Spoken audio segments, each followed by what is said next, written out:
हाय। Unity 3D इन हिंदी में आपका स्वागत है। तो आज मैं यूनिटी के इंटरफेस के बारे में बात करूँगा और मैं आपको बता दूँ ये वीडियो कम्प्लीटली फॉर बिगिनर्स होने वाला है, जिन्होंने कभी यूनिटी को यूज़ नहीं किया है उनके बारे में है। तो जब भी आप यूनिटी फर्स्ट टाइम ओपन करते हो आपको कुछ ऐसा दिखने को मिलता है। तो आपको जो भी अभी विंडोज़ ओपन दिख रही है, जो भी आप देख रहे हैं विंडोज़ अभी, उसी में आप अपने डेवलपिंग करियर में सबसे ज़्यादा इसी में काम करोगे। इसके अलावा मुझे नहीं लगता कि आपको और कोई स्पेशल विंडो बहुत ज़्यादा काम पड़ेगी। तो उसी के साथ हम लोग एक फ़र्स्ट विंडो से शुरू करते हैं जिसका नाम है हायरार्की। तो अगर आप हायरार्की का इंग्लिश मतलब देखोगे तो मैं आपको एक एग्जांपल से समझाता हूँ। जैसे आपके ग्रैंडफादर है, आपके फादर है और आप हो, तो कैसा एक चेन बन चुकी है। ऊपर में आपके ग्रैंडफादर हो गए, बीच में आपके पापा हो गए और नीचे आप हो गए।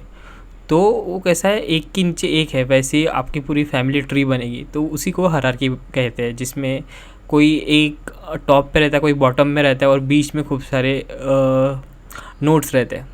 तो उसी की तरह ये हायरार्की यहाँ पे रहती है और उसी तरह हम लोग इसको अरेंज भी कर सकते हैं। सपोज़ अगर ये मेन कैमरा है और एक डायरेक्शन लाइट है, अगर मैं इसको अगर इस पर ऐसा ड्रैग एंड ड्रॉप कर दूँ तो अभी ये इसका चाइल्ड हो जाएगा, ठीक है। और जब भी आपको कुछ हायरार्की में जो भी ऑप्शन दिखेंगे, कैमरा हो गया, डायरेक्शन लाइट हो गया, और आप खुद से भी कुछ बनाओगे यहाँ पे, तो उसे गेम ऑब्जेक्ट कहते हैं। यूनिटी में जो भी हायरार्की के अंदर होता है उन्हें गेम ऑब्जेक्ट कहते हैं। आप गेम ऑब्जेक्ट यहाँ से भी ऐड कर सकते हो राइट क्लिक करके, और यहाँ पे ऐड कर सकते हो। सपोज़ एक गेम ऑब्जेक्ट मैं अभी ऐड कर देता हूँ, तो ये गेम ऑब्जेक्ट बन गए। और आप ये अपना प्रोजेक्ट विंडो है, इसमें से भी आप डाल सकते हो। प्रोजेक्ट विंडो में हम अपने एसेट रखते हैं। एसेट मतलब जो भी आप गेम में यूज़ करोगे, जो भी चीज़ें, उनको हम एसेट बोलेंगे।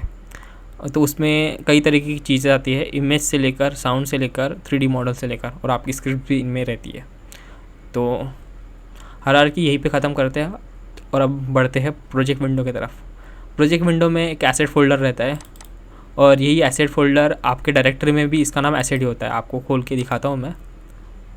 तो ये देखो, और हार्ड ड्राइव में आपका यूनिटी का प्रोजेक्ट कुछ ऐसा दिखता है और ये है एसेट फोल्डर, और इसमें ये डिफरेंट फोल्डर्स है। वापस एडिटर की तरफ बढ़ते हैं। तो नॉर्मली डेवलपर्स कुछ कॉमन फोल्डर बनाते हैं। उसमें से एक इमेज फोल्डर है और एक सीन फोल्डर है, और स्क्रिप्ट फोल्डर बनाते हैं और साउंड फोल्डर बनाते हैं। तो बेसिकली ये 4 फोल्डर सारे डेवलपर्स बनाते हैं अपने कोड को ऑर्गेनाइज रखने के लिए और अपने एसेट को ऑर्गेनाइज रखने के लिए। इसका कोई स्पेशल यूज़ नहीं है, बस यहाँ पे अपने प्रोजेक्ट्स के रिलेटेड जो भी आप मटेरियल यूज़ कर रहे हो, बस वही रहते हैं यहाँ पे। आप यहाँ पे फ़िल्टर कर सकते हो, यहाँ से आप सर्च भी यहाँ से कर सकते हो, ठीक है। तो यहाँ पे और डिफरेंट ऑप्शन भी है, पर मुझे नहीं लगता कि वो बहुत ज़्यादा ऑफन यूज़ होते हैं। एक और आखिरी चीज़ जो कि ये स्लाइडर है, जिसमें आप उसका थंबनेल बड़ा छोटा कर सकते हो, ठीक है। अब नेक्स्ट आते हैं कंसोल की तरफ। ये बहुत ही स्ट्रेट फॉरवर्ड है। अगर आपने कोई प्रोग्रामिंग की होगी तो आप हमेशा कुछ प्रिंट करा के देखते हो। सिमिलरली हम जब भी कोई स्क्रिप्ट में कुछ प्रिंट कराना चाहते हैं या जब भी कोई एरर आती है तो वो यही डिस्प्ले होती है। हम लोग कुछ प्रिंट कराना चाहे कभी, या फिर कभी यूनिटी खुद वार्निंग देती है या एरर थ्रो करती है, तब हमें वो यही देखने को मिलता है। तो इसका कोई अभी इतना स्पेशल अभी टास्क नहीं है, पर फिर भी मैं एक आपको बताना चाहूँगा। यहाँ पे आप फ़िल्टर कर सकते हो। जब भी आप यहाँ पे डीबग स्टेटमेंट बहुत ज़्यादा हो जाते हैं तब आप यहाँ पे फ़िल्टर कर सकते हो। और यहाँ पे ये अगर ऑप्शन अनेबल रहता है तो उससे नॉर्मल डीबग स्टेटमेंट दिखते हैं। उसके बाजू वाला ऑर्गन अगर अनेबल रहता है तो वार्निंग दिखते हैं, और लास्ट वाला एरर के लिए यूज़ होता है, ठीक है। और ये आखिरी चीज़ और मैं दिखाना चाहता हूँ, अगर आप कभी टाइम और एडिटर लॉग वगैरह देखना चाहते हो तो आप यहाँ से भी देख सकते हो। मुझे नहीं लगता कि आपको ये बहुत ज़्यादा ऑफन काम पड़ेगा, पर अगर इन केस अगर आपको कभी लगे तो आप इसे यूज़ कर सकते हो। अब आते हैं सबसे इम्पोर्टेंट विंडो की तरह, तो उसका नाम है इंस्पेक्टर। ये सबसे इम्पॉर्टेंट विंडो है।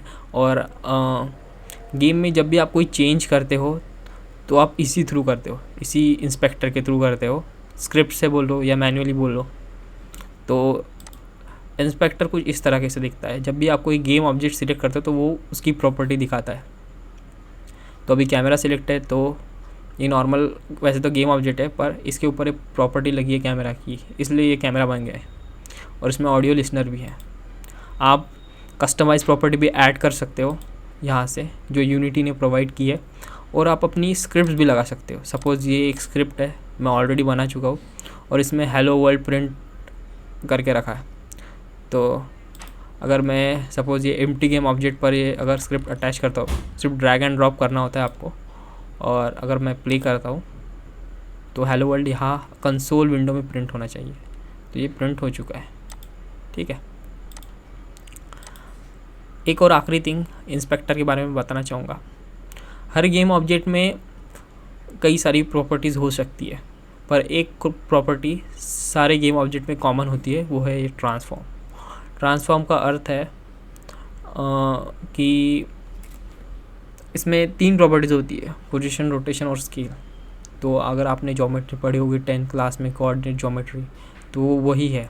पोजीशन बोले तो 3D वर्ल्ड में वो पर्टिकुलर गेम ऑब्जेक्ट कहाँ है, उसका रोटेशन कितना है, और स्केल का मतलब ये होता है कि वो कितना बड़ा या छोटा है, ठीक है। तो अगर मैं यहाँ पे अगर एक क्यूब ले लूँ तो इसका गेम ऑब्जेक्ट हम लोग बड़ा छोटा कर सकते हैं। तो बस। और लास्ट में ये सीन व्यू यहाँ पर हम अपने गेम ऑब्जेक्ट्स को देख सकते हैं और उसके डिज़ायर लोकेशन पे हम लोग रख सकते हैं। ये बेसिकली हम लोग ड्रैग एंड ड्रॉप करते हैं यहाँ पे गेम ऑब्जेक्ट्स, और यहाँ पे हम लोग उसको सजाते हैं जैसा हमारा डिज़ाइनर या हम लोग जैसे रखना चाहते हैं वैसे। और इस पे ये एक बटन है गिज़्मो भी बहुत इम्पॉर्टेंट है। सपोज़ यहाँ पे बहुत सारे गेम ऑब्जेक्ट आते हैं तो आप हर एक गिज़्मो की मदद से आप टैग कर सकते हो। फॉर एग्ज़ाम्पल सपोज़ ये मैं टैग कर देता हूँ तो ये देखिए आप क्यूब देख सकते हो। अगर ये गिज़्मो अगर मैं इसको बंद कर दूँ तो नहीं दिखेगा। तो इसी के साथ ही ट्यूटोरियल ख़त्म करते हैं। आई होप कि ये ट्यूटोरियल आपको पसंद आया होगा। आगे भी मैं इसी तरह की ट्यूटोरियल्स लाया करूँगा। Thank you.